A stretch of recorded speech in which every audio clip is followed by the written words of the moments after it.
कौन कहता है कामयाबी किस्मत तय करती है। इरादों में दम हो तो मंजिलें भी झुका करती हैं।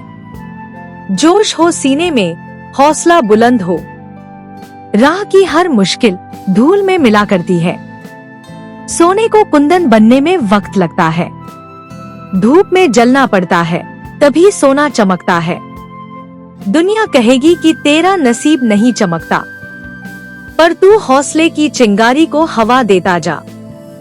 समंदर भी रास्ता देता है उन्हीं को जो उसकी लहरों से टकराने का हुनर रखते हैं, जो किनारे बैठकर किस्मत को कोसते हैं। वो ताउम्र बस सपना देखने की गलती करते हैं। पहाड़ भी झुकेंगे, तूफान भी थमेगा, जिसने अपने भीतर तूफान जगा लिया। जो अपनी मेहनत को ही तकदीर बना ले, वो नामुमकिन को भी मुमकिन बना लिया।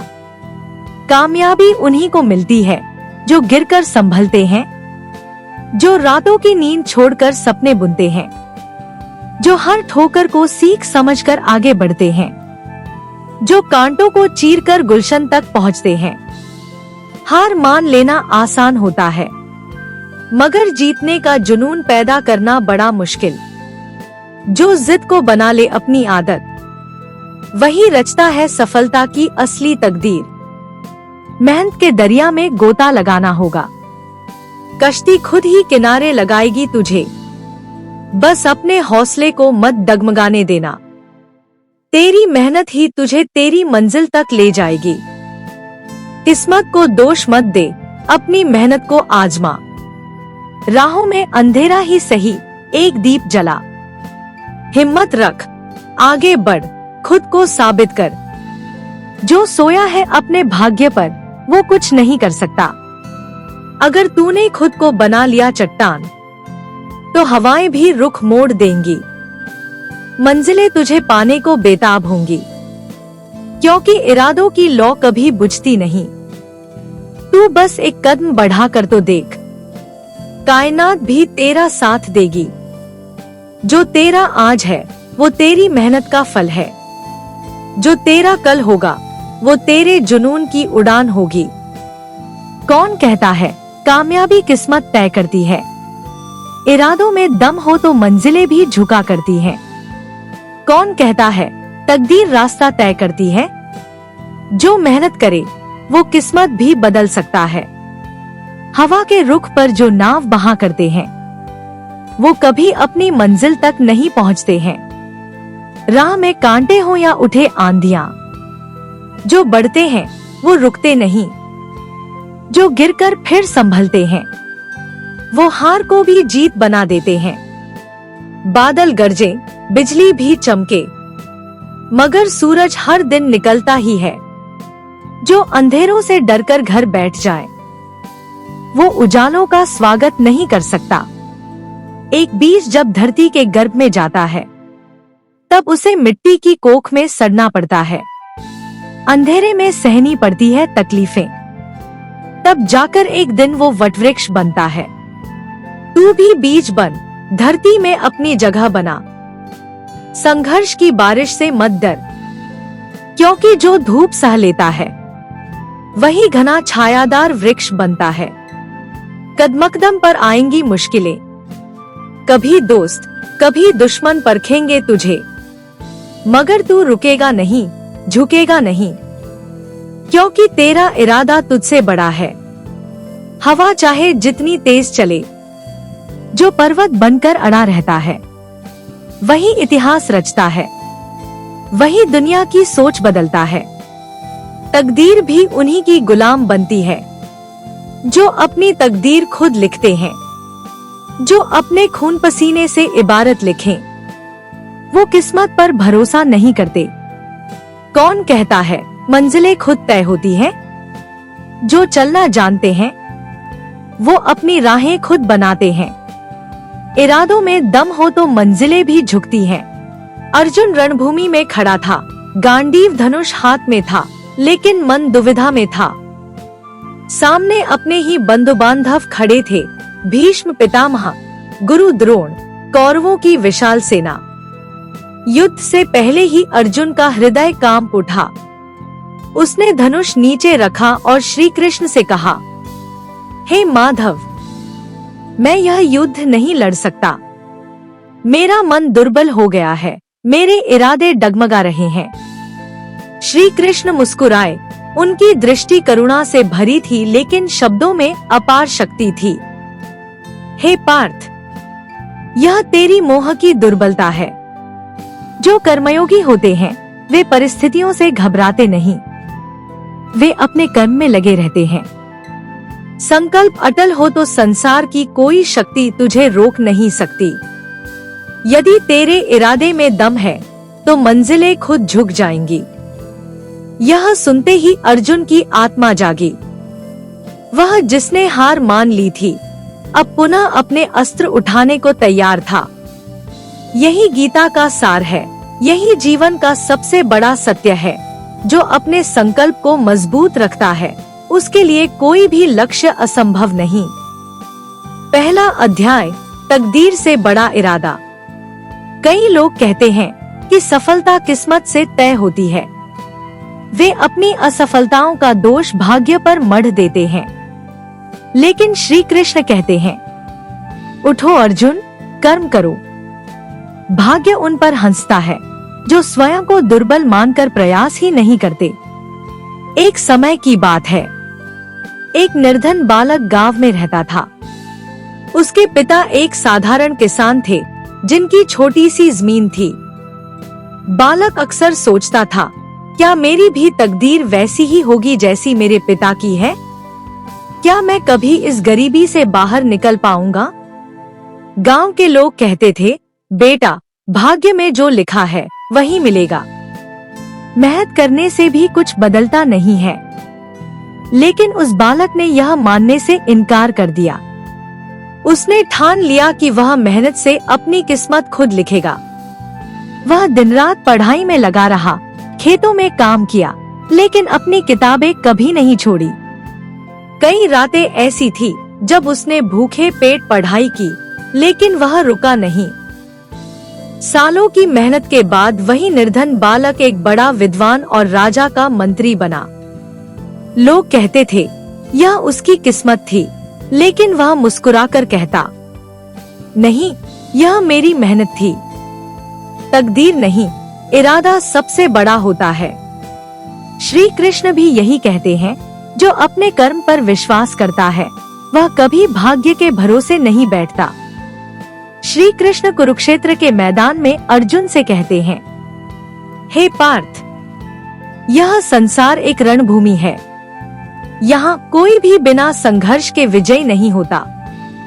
जो कठिनाइयों से डरकर बैठ जाता है वह कभी अपने जीवन का वीर नहीं बन सकता।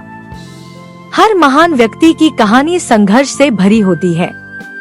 कोई भी सफल इंसान बिना मेहनत के ऊंचाइयों तक नहीं पहुंचा। इतिहास गवाह है कि जिसने भी कठिनाइयों को स्वीकार किया, उसने अपनी तकदीर खुद लिखी। एक राजा की कहानी। किसी राज्य में एक राजा था जिसे उसके गुरु ने बचपन में ही सिखाया था, बेटा, जब भी किसी संकट से गुजरना पड़े तो उसे एक परीक्षा समझना और उससे सीख लेकर आगे बढ़ना। राजा बहुत समझदार था, लेकिन एक बार युद्ध में हार गया। उसका पूरा राज्य लूट लिया गया, सैनिक मारे गए और वह खुद एक जंगल में छिप गया। वह निराश था। उसे लग रहा था कि उसकी पूरी मेहनत बेकार चली गई। उसने ठान लिया कि अब वह प्रयास नहीं करेगा। उसी रात जब वह एक गुफा में आराम कर रहा था, उसने एक चींटी को देखा। वह दीवार पर चढ़ने की कोशिश कर रही थी, लेकिन बार बार गिर रही थी। वह एक बार नहीं, 2 बार नहीं, बल्कि 7 बार गिरी, लेकिन 8वीं बार वह दीवार पर चढ़ गई। राजा मुस्कुराया। उसे समझ आ गया कि संघर्ष ही सफलता की कुंजी है। वह उठा, अपनी सेना इकट्ठा की, फिर से युद्ध किया और इस बार जीत गया। जब उसके गुरु ने उससे पूछा, क्या तुमने मेरी सीख को याद रखा? राजा ने उत्तर दिया, हाँ गुरुजी, मैंने सीख लिया कि हारने वाले नहीं, बल्कि हार मानने वाले असफल होते हैं। जो गिरकर उठते रहते हैं वही असली विजेता होते हैं। श्री कृष्ण का संदेश। श्री कृष्ण गीता में कहते हैं, जो कर्मठ है, जो मेहनत करता है, जो हार मानने से इनकार करता है, वही संसार में अमर हो जाता है। यदि आप जीवन में किसी कठिन परिस्थिति से गुजर रहे हैं, यदि आपको लग रहा है कि मंजिल बहुत दूर है, तो बस यह याद रखिए, हर संघर्ष आपको एक नए मुकाम तक ले जाता है। कौन कहता है कामयाबी किस्मत तय करती है? इरादों में दम हो तो मंजिलें भी झुका करती हैं। तीसरा अध्याय, धैर्य और समय की परीक्षा। श्री कृष्ण अर्जुन से कहते हैं, हे पार्थ, जो व्यक्ति धैर्यवान होता है वही सच्चा योद्धा होता है। जो समय के बहाव को समझता है वही विजय प्राप्त करता है। जीवन की सबसे कठिन परीक्षा यह होती है कि जब हम पूरी मेहनत कर रहे होते हैं लेकिन फिर भी परिणाम तुरंत नहीं दिखता। ऐसे समय में कई लोग हार मान लेते हैं, लेकिन जो धैर्य रखते हैं वे ही असली विजेता बनते हैं। बांस और घास की कहानी। एक गांव में दो किसान रहते थे। दोनों ने अपने अपने खेतों में फसल उगाने के लिए बीज बोए। पहले किसान ने गेहूं उगाया, जो कुछ ही महीनों में बड़ा हो गया। दूसरा किसान बांस के बीज बो रहा था। पहले किसान की फसल लहलहा उठी और उसने अच्छा धन कमाया, लेकिन दूसरा किसान परेशान था। एक साल बीत गया, फिर 2, फिर 3, लेकिन बांस का पौधा नहीं उगा। लोग उसका मजाक उड़ाने लगे।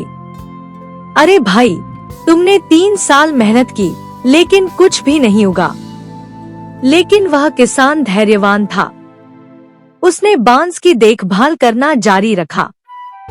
5वें वर्ष अचानक बांस का पौधा बढ़ना शुरू हुआ और देखते ही देखते कुछ ही हफ्तों में वह 80 फीट ऊंचा हो गया। लोग हैरान थे। किसान मुस्कुराया और बोला, यह बांस पिछले 5 सालों से अपनी जड़ों को मजबूत कर रहा था। यदि मैंने धैर्य खो दिया होता तो यह कभी बड़ा नहीं हो पाता। श्री कृष्ण का संदेश। श्री कृष्ण कहते हैं, धैर्यवान व्यक्ति ही सच्चा योद्धा होता है। समय की परीक्षा कठिन होती है, लेकिन जो रुका नहीं, जो टूटा नहीं, वह अंततः अपने लक्ष्य तक जरूर पहुंचेगा। जीवन में कई बार ऐसा होता है जब हम पूरी मेहनत करने के बाद भी सफलता नहीं देख पाते, लेकिन इसका मतलब यह नहीं कि हमारी मेहनत बेकार जा रही है। कभी कभी जीवन हमें परखता है कि हम सच में अपने लक्ष्य के लिए कितने समर्पित हैं। एक प्रेरणादायक उदाहरण, अब्राहम लिंकन को देखिए। वह कई बार चुनाव हारे, व्यापार में असफल हुए, लेकिन उन्होंने कभी हार नहीं मानी। उनका धैर्य अंत में रंग लाया और वे अमेरिका के सबसे महान राष्ट्रपति बने। निष्कर्ष, यदि आप किसी कठिन दौर से गुजर रहे हैं, यदि आपको लग रहा है कि आपकी मेहनत का फल नहीं मिल रहा, तो बस धैर्य रखिए। समय हर चीज बदल सकता है। जो समय के साथ चलता है, जो धैर्य बनाए रखता है, उसके लिए कोई भी लक्ष्य असंभव नहीं। चौथा अध्याय, सच्ची श्रद्धा और आत्मविश्वास। श्री कृष्ण अर्जुन से कहते हैं, हे पार्थ, जो स्वयं पर विश्वास करता है, जो अडिग श्रद्धा रखता है, वही संसार में महान कार्य कर सकता है। संदेह करने वाला न स्वयं सफल होता है और न ही दूसरों को प्रेरित कर सकता है। आत्मविश्वास और श्रद्धा वे 2 पंख हैं, जिनसे मनुष्य असंभव ऊंचाइयों तक उड़ सकता है। लेकिन कई बार जीवन में कठिनाइयां इतनी बढ़ जाती हैं कि हमारा विश्वास डगमगाने लगता है। ऐसे समय में श्री कृष्ण हमें सिखाते हैं कि श्रद्धा और आत्मविश्वास से बड़ा कोई बल नहीं होता।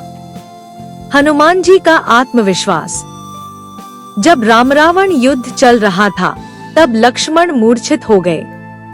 वैद्य सुश्रेन ने कहा कि उन्हें बचाने के लिए संजीवनी बूटी चाहिए, जो हिमालय पर्वत पर मिलेगी। राम जी ने हनुमान जी से कहा हनुमान, केवल तुम ही इतनी जल्दी हिमालय जा सकते हो। हनुमान जी बिना एक क्षण गवाए निकल पड़े। लेकिन जब वे हिमालय पहुँचे तो एक समस्या आ गई। उन्हें समझ नहीं आया कि संजीवनी बूटी कौन सी है। अब एक साधारण व्यक्ति होता तो शायद हार मान लेता, लेकिन हनुमान जी को अपनी शक्ति और प्रभु श्री राम पर अटूट श्रद्धा थी। उन्होंने संकल्प किया, अगर मैं पहचान नहीं सकता तो पूरा पर्वत ही लेकर जाऊंगा। और उन्होंने संपूर्ण पर्वत को ही उठा लिया और राम जी के पास पहुंचा दिया। लक्ष्मण स्वस्थ हो गए और युद्ध जारी रहा। यही होता है सच्ची श्रद्धा और आत्मविश्वास। श्री कृष्ण का संदेश। श्री कृष्ण कहते हैं, जो स्वयं पर विश्वास करता है वही बड़े कार्य करता है। जो संदेह करता है वह हर जगह असफल रहता है। कई लोग अपने ही मन में शंका रखते हैं, क्या मैं यह कर पाऊंगा? यह संदेह ही सबसे बड़ा शत्रु है। जब तक आप अपने लक्ष्य पर पूरी श्रद्धा नहीं रखेंगे, तब तक आप उसे प्राप्त नहीं कर सकते। एक प्रेरणादायक कहानी। एक बार एक युवक गुरु के पास गया और बोला, गुरुजी, मैं जीवन में बहुत कुछ पाना चाहता हूँ, लेकिन मुझे डर लगता है कि मैं असफल हो जाऊंगा। गुरुजी ने उसे एक गिलास पानी दिया और कहा, इसे लेकर पहाड़ की चोटी तक जाओ, लेकिन ध्यान रहे कि पानी गिरना नहीं चाहिए। युवक ने गिलास उठाया और चल पड़ा। रास्ते में लोग बातें कर रहे थे, कुछ मजाक उड़ा रहे थे, कुछ कह रहे थे कि वह असफल होगा। लेकिन युवक ने किसी की बात पर ध्यान नहीं दिया, क्योंकि उसकी नजर केवल पानी के गिलास पर थी। जब वह पहाड़ की चोटी पर पहुंचा, तो गुरुजी ने पूछा, तुमने रास्ते में क्या सुना? युवक ने कहा, मैंने कुछ भी नहीं सुना, क्योंकि मैं सिर्फ अपने गिलास पर ध्यान दे रहा था। गुरुजी मुस्कुराए, यही सफलता का रहस्य है। जब तुम्हारा ध्यान सिर्फ अपने लक्ष्य पर होगा, तो लोग क्या कहते हैं, इससे कोई फर्क नहीं पड़ेगा। निष्कर्ष। श्रद्धा और आत्मविश्वास के बिना कोई भी कार्य सफल नहीं हो सकता। यदि आपको स्वयं पर विश्वास नहीं, तो दुनिया भी आप पर विश्वास नहीं करेगी। जो सच्ची श्रद्धा और आत्मविश्वास रखता है, वही अपने भाग्य को बदल सकता है। 5वां अध्याय, सही संगति का महत्व। श्री कृष्ण अर्जुन से कहते हैं, हे पार्थ, मनुष्य जिस संगति में रहता है, वैसा ही उसका मन और विचार बन जाता है। संगति ही उसे राजा बना सकती है और संगति ही उसे विनाश के मार्ग पर ले जा सकती है। जीवन में सफलता केवल मेहनत और आत्मविश्वास से ही नहीं मिलती, बल्कि यह भी महत्वपूर्ण होता है कि हम किसके साथ समय बिताते हैं, किससे प्रेरणा लेते हैं और किन लोगों के विचार हमारे जीवन को प्रभावित करते हैं। सही संगति हमें ऊंचाइयों तक ले जा सकती है, जबकि गलत संगति हमें पतन की ओर धकेल सकती है। दुर्योधन और शकुनी, बुरी संगति का उदाहरण। महाभारत में दुर्योधन का हृदय बचपन से ही कटुता और अहंकार से भरा था, लेकिन उसकी सबसे बड़ी गलती यह थी कि उसने गलत संगति चुनी। उसके चाचा शकुनी हमेशा उसे छलकपट और षड्यंत्रों की ओर ले जाते रहे। जब भी दुर्योधन में कोई दया या न्याय का विचार आता, शकुनी उसे भड़का देता, अरे तुम कौरवों के उत्तराधिकारी हो, पांडवों को अपने से बड़ा मानना तुम्हारी कमजोरी होगी। और इस गलत संगति का परिणाम क्या हुआ? दुर्योधन ने छलकपट से जुए में द्रौपदी का अपमान किया, श्री कृष्ण की सलाह को ठुकरा दिया और अंततः महाभारत के युद्ध में पूरी कौरव सेना का नाश हो गया। यदि दुर्योधन ने विदुर या भीष्म पितामह की संगति को स्वीकार किया होता, तो शायद उसका भाग्य कुछ और होता। संत तुलसीदास और साधु की संगति। अब एक सकारात्मक उदाहरण लीजिए। संत तुलसीदास बचपन में बहुत ही सामान्य व्यक्ति थे। वे सांसारिक मोह में डूबे रहते थे और भक्ति से दूर थे। लेकिन जब उनकी पत्नी ने उन्हें भक्ति का मार्ग दिखाया, उन्होंने संतों की संगति में जाना शुरू किया। साधुओं के सत्संग और प्रवचनों ने उनके विचारों को पूरी तरह बदल दिया। उनके भीतर भक्ति का ऐसा संचार हुआ कि उन्होंने रामचरितमानस जैसी अमर कृति की रचना कर दी, जो आज भी करोड़ों लोगों को प्रेरणा देती है। श्री कृष्ण का संदेश। श्री कृष्ण कहते हैं, मनुष्य जैसी संगति में रहता है, वैसा ही उसका व्यक्तित्व बनता है। यदि तुम अच्छे विचारों और उत्तम चरित्र वाले लोगों के साथ रहोगे, तो तुम्हारा जीवन भी प्रकाशमान होगा। यदि तुम बुरी संगति में पड़ोगे, तो तुम्हारे निर्णय भी गलत होंगे। कैसे पहचाने सही संगति? एक सच्चे मित्र वही होते हैं जो आपको सही मार्ग दिखाएं। जो मित्र आपको गलत कामों की ओर धकेले, वे मित्र नहीं बल्कि शत्रु हैं।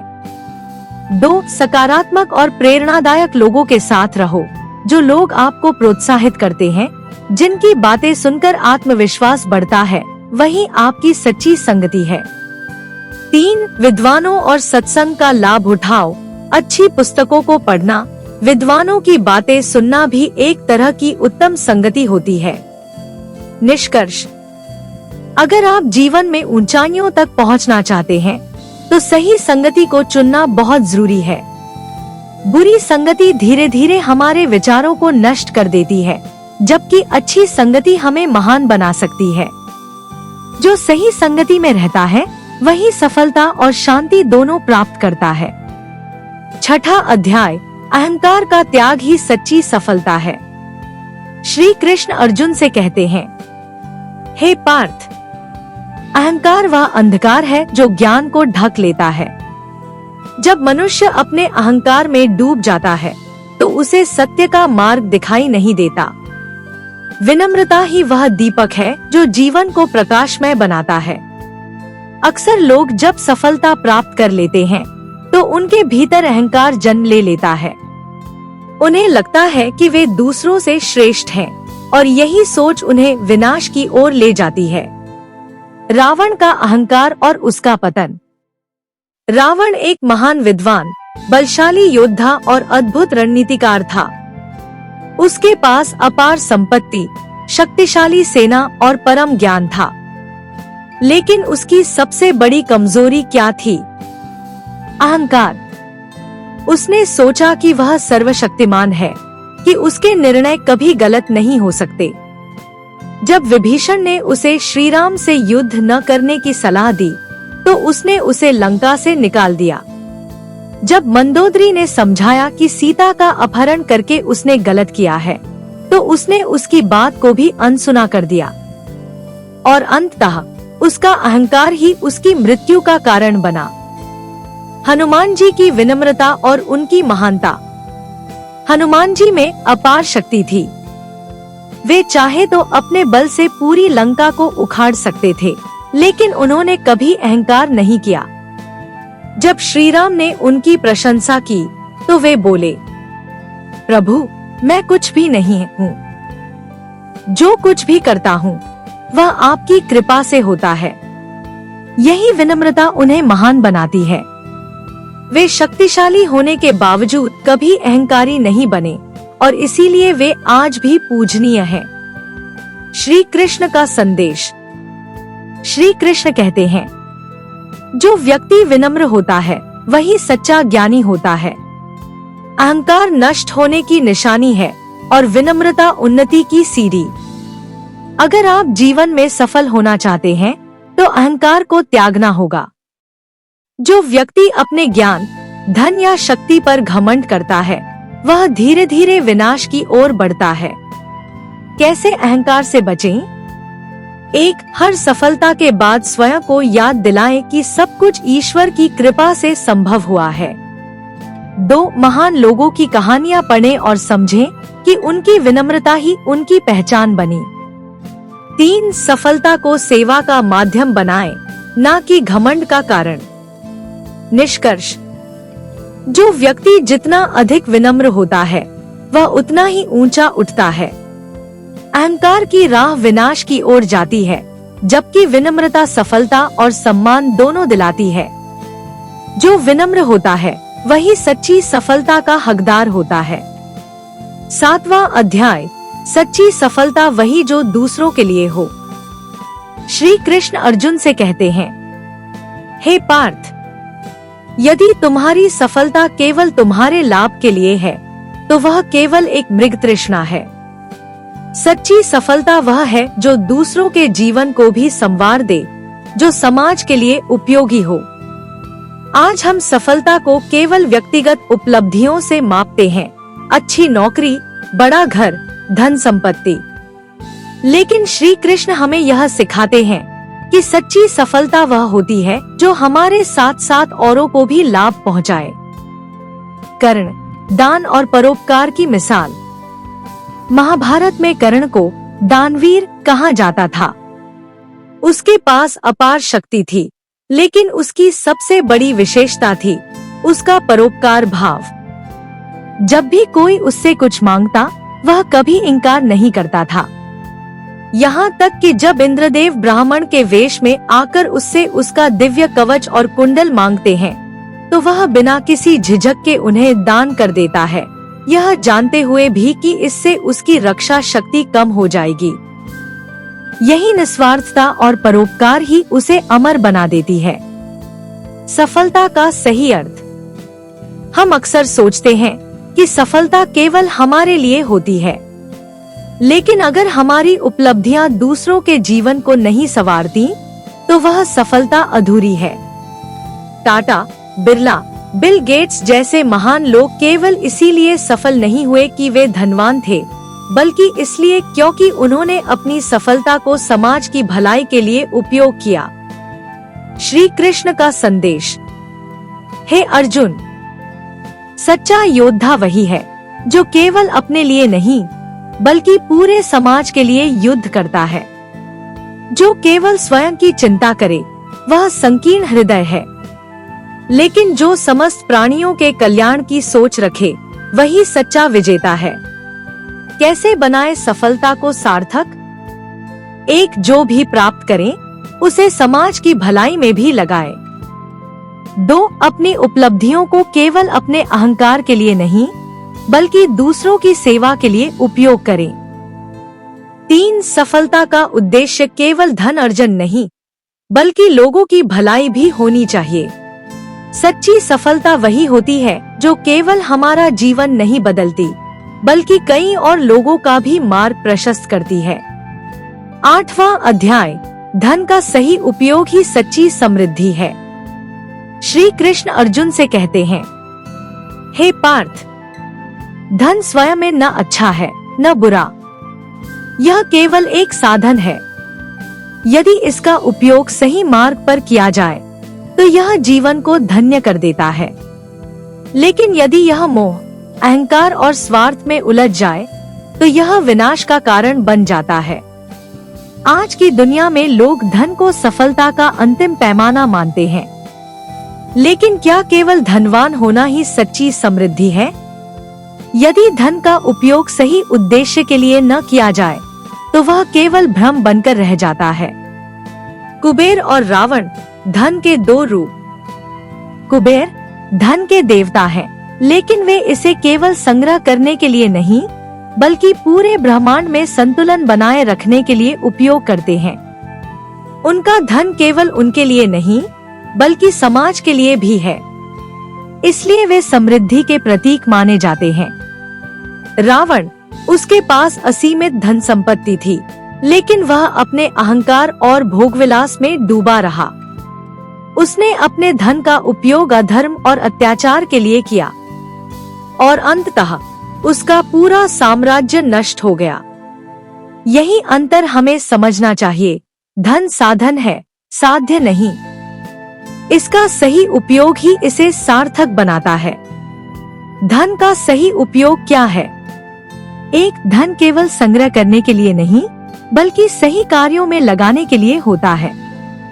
2. जो धन समाज के हित में लगाया जाए वही सबसे मूल्यवान होता है। 3. धन से अहंकार नहीं बल्कि परोपकार बढ़ना चाहिए। श्री कृष्ण का संदेश। हे अर्जुन, धन का उपयोग सेवा में करो, सद्गुणों को बढ़ाने में करो। यदि यह लोभ और अहंकार का कारण बन जाए तो यह केवल बंधन बन जाता है, लेकिन यदि इसे धर्म और परोपकार में लगाया जाए तो यह मोक्ष का द्वार खोल सकता है। निष्कर्ष, सच्ची समृद्धि केवल धन अर्जन में नहीं बल्कि इसके सही उपयोग में है। यदि धन समाज के लिए उपयोगी न हो तो वह केवल एक बोझ बन जाता है। 9वां अध्याय, धैर्य और समय का सही उपयोग ही सफलता की कुंजी है। श्री कृष्ण अर्जुन से कहते हैं, हे पार्थ, यह संसार परिवर्तनशील है। यहाँ सुख दुख, सफलता विफलता, लाभ हानि और समय के अनुसार बदलते रहते हैं। जो व्यक्ति धैर्य रखता है और समय का सदुपयोग करता है वही सच्चा विजेता बनता है। धैर्य क्यों जरूरी है? कई बार हम जल्दबाजी में गलत फैसले ले लेते हैं। अगर जीवन में कोई मुश्किल आती है तो हम निराश हो जाते हैं, लेकिन धैर्य ही वह शक्ति है जो हमें परिस्थितियों से लड़ने और अपने लक्ष्य तक पहुंचने में मदद करती है। पांडवों का धैर्य और उनकी जीत। महाभारत में पांडवों को 13 वर्षों तक वनवास और अज्ञातवास में रहना पड़ा। वे जानते थे कि यह समय कठिन है, लेकिन वे धैर्यपूर्वक आगे बढ़ते रहे। अगर वे जल्दबाजी में कोई गलत कदम उठा लेते तो शायद वे कुरुक्षेत्र युद्ध तक पहुंच ही नहीं पाते, लेकिन उन्होंने धैर्य रखा और सही समय पर अपनी शक्ति का उपयोग किया। समय का सही उपयोग कैसे करें? 1. हर स्थिति को धैर्य से स्वीकार करें और समाधान की ओर बढ़ें। 2. जो समय मिला है उसका सदुपयोग करें, नए कौशल सीखें, मेहनत करें और अपनी ऊर्जा को सही दिशा में लगाएं। 3. जल्दबाजी में निर्णय लेने से बचें, बल्कि सोच समझकर आगे बढ़ें। श्री कृष्ण का संदेश। समय सबके लिए समान है, लेकिन जो व्यक्ति इसका सदुपयोग करता है वही जीवन में ऊंचाइयों तक पहुंचता है। जो धैर्य रखता है उसे ही सबसे बड़ा पुरस्कार मिलता है। धैर्य और समय का सही उपयोग ही सच्ची सफलता की कुंजी है। जो व्यक्ति संयम और सही योजना के साथ चलता है वही अंततः विजेता बनता है। 10वां अध्याय, संघर्ष ही सफलता की असली परीक्षा है। श्री कृष्ण अर्जुन से कहते हैं, हे पार्थ, बिना संघर्ष के कोई भी महान नहीं बन सकता। जैसे सोने को तपाकर ही आभूषण बनाया जाता है, वैसे ही व्यक्ति संघर्ष से तपकर ही महानता प्राप्त करता है। जो कठिनाइयों से घबराता है वह कभी अपने लक्ष्य तक नहीं पहुंच सकता। संघर्ष के बिना सफलता अधूरी है। कोई भी महान व्यक्ति संघर्ष के बिना सफल नहीं हुआ। चाहे श्री राम हो, कृष्ण हो, बुद्ध हो, महावीर हो या फिर आधुनिक समय के वैज्ञानिक और नेता, हर किसी ने कठिनाइयों का सामना किया, संघर्ष किया और तब जाकर सफलता प्राप्त की। अर्जुन की परीक्षा और उनका संघर्ष। महाभारत में अर्जुन को भी कई कठिनाइयों का सामना करना पड़ा। बाल्यकाल से ही उन्हें कठिन प्रशिक्षण दिया गया। उन्होंने अपने लक्ष्य पर ध्यान केंद्रित रखा, चाहे कितनी भी बाधाएं आईं। कुरुक्षेत्र में जब उनके मन में संशय आया तो श्री कृष्ण ने उन्हें गीता का उपदेश देकर सही मार्ग दिखाया। अगर अर्जुन संघर्ष से डरकर हथियार डाल देते तो पांडव कभी विजयी नहीं होते, लेकिन उन्होंने अपनी परीक्षा को स्वीकार किया और अंत में विजय प्राप्त की। संघर्ष को कैसे अपनाएं? 1. हर कठिनाई को एक अवसर की तरह देखें। 2. कभी हार न माने, चाहे कितनी भी मुश्किलें आए। 3. संघर्ष को अपने आत्मबल का परीक्षण समझें और धैर्यपूर्वक आगे बढ़े।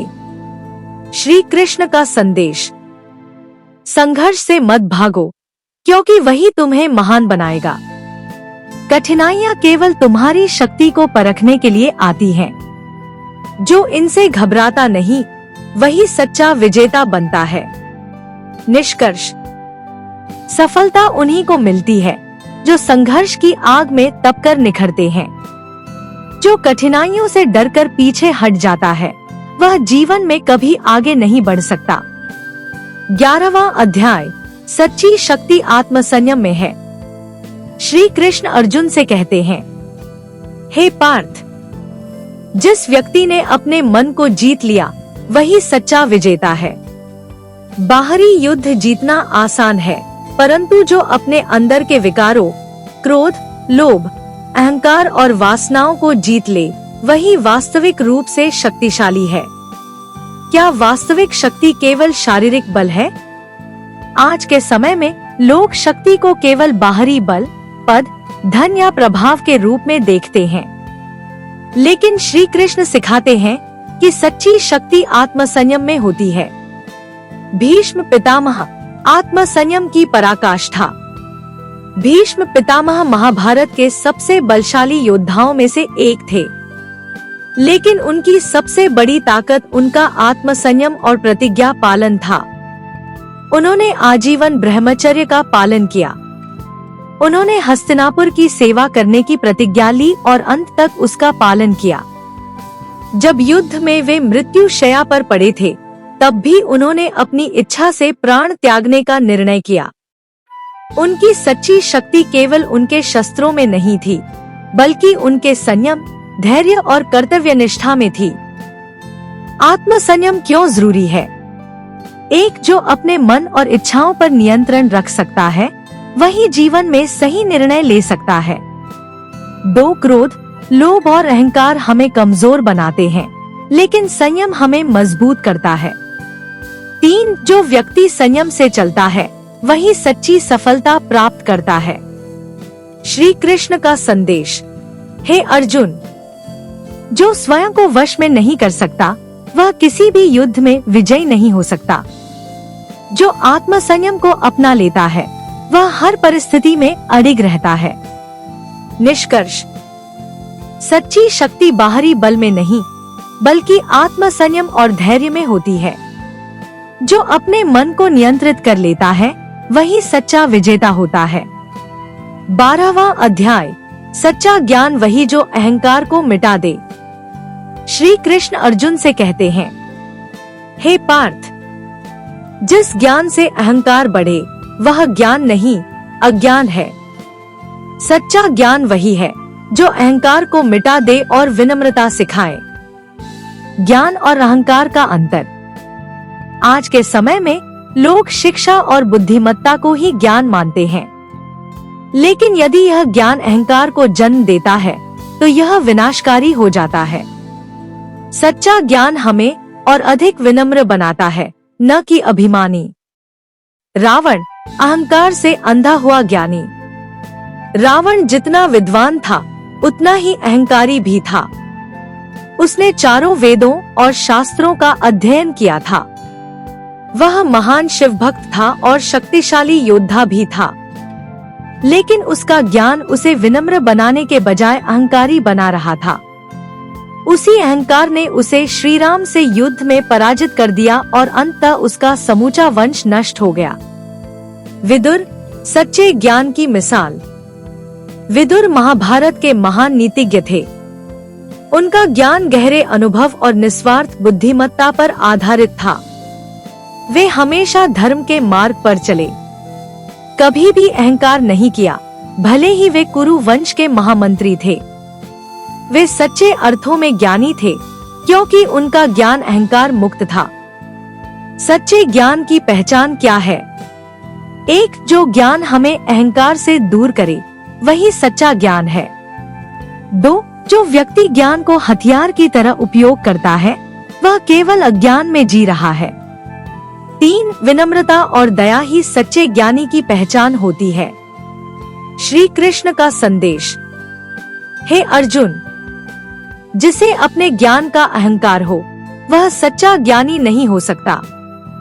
सच्चा ज्ञानी वही होता है जो अपनी विद्या का उपयोग लोक कल्याण में करे और स्वयं को सबसे विनम्र बनाए।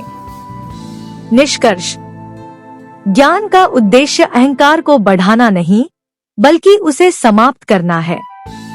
सच्चा ज्ञानी वही है जो अपने ज्ञान से समाज और स्वयं का कल्याण करे। अंतिम अध्याय मोह और माया से परे ही सच्ची शांति है। श्री कृष्ण अर्जुन से कहते हैं, हे पार्थ, यह संसार माया से घिरा हुआ है। लोग अपनी इच्छाओं, अपेक्षाओं और भौतिक सुखों में उलझे रहते हैं, लेकिन सच्ची शांति उसे ही मिलती है जो मोह और माया के जाल से मुक्त हो जाता है। मोह और माया क्या है? मोह हमारी आसक्ति, हमारे रिश्ते, हमारे अहंकार का विस्तार। माया भौतिक सुख सुविधाएं, संपत्ति, नाम, प्रसिद्धि, जिनका कोई स्थायित्व नहीं। लोग धन, प्रसिद्धि, पद और रिश्तों में इतना उलझ जाते हैं कि वे अपनी असली आत्मा को भूल जाते हैं। लेकिन जब यह सब छिन जाता है, तब उन्हें एहसास होता है कि यह सब अस्थायी था। युद्ध के बाद अर्जुन का मोह। महाभारत युद्ध के अंत में जब पांडव विजय हो गए, तब अर्जुन को एक बार फिर मोह हो गया। उन्होंने श्री कृष्ण से कहा, हे केशव, हमने अपना पूरा जीवन इस युद्ध में लगा दिया, लेकिन हमने क्या पाया? हमारे अपने ही परिजन मारे गए। क्या यह विजय कोई सुख दे सकती है? तब श्री कृष्ण ने समझाया, हे अर्जुन, यह संसार परिवर्तनशील है। यहाँ कोई भी वस्तु, कोई भी व्यक्ति स्थायी नहीं है। जो आया है वह जाएगा ही। इसलिए मोह को त्यागो और अपने कर्म पर ध्यान दो। कैसे पाए सच्ची शांति? एक, मोह से मुक्त होकर अपने कर्तव्य को प्राथमिकता दें। 2, माया के पीछे भागने के बजाय सच्चे आनंद को खोजें, जो केवल आत्मज्ञान में है। 3, हर परिस्थिति को स्वीकार करें और अपनी आत्मा की शक्ति को पहचानें। श्री कृष्ण का अंतिम संदेश। हे अर्जुन, जो व्यक्ति मोहमाया से ऊपर उठकर अपने धर्म का पालन करता है, वही सच्ची शांति और सफलता प्राप्त करता है। सुख दुख, हानि लाभ, जीवन मृत्यु सब अस्थायी है। बस अपने कर्म पर अडिग रहो, यही जीवन का सत्य है। सच्ची शांति केवल बाहरी उपलब्धियों में नहीं, बल्कि अपने भीतर के मोहमाया से मुक्त होने में है। जब हम संसार के अस्थायी बंधनों को छोड़कर अपने कर्म पर ध्यान केंद्रित करते हैं, तभी हम वास्तविक सफलता और सुख प्राप्त कर सकते हैं। इस पूरी यात्रा में हमने जाना कि सफलता केवल भाग्य या परिस्थितियों पर निर्भर नहीं करती, बल्कि हमारे इरादों, संघर्ष, धैर्य और आत्मसंयम पर आधारित होती है। श्री कृष्ण का हर उपदेश हमें यह सिखाता है कि यदि हम अपने लक्ष्य के प्रति समर्पित रहें, तो कोई भी बाधा हमें रोक नहीं सकती। जो भी होता है अच्छे के लिए होता है। हमें बस अपने कर्म पर विश्वास रखना चाहिए और आगे बढ़ते रहना चाहिए।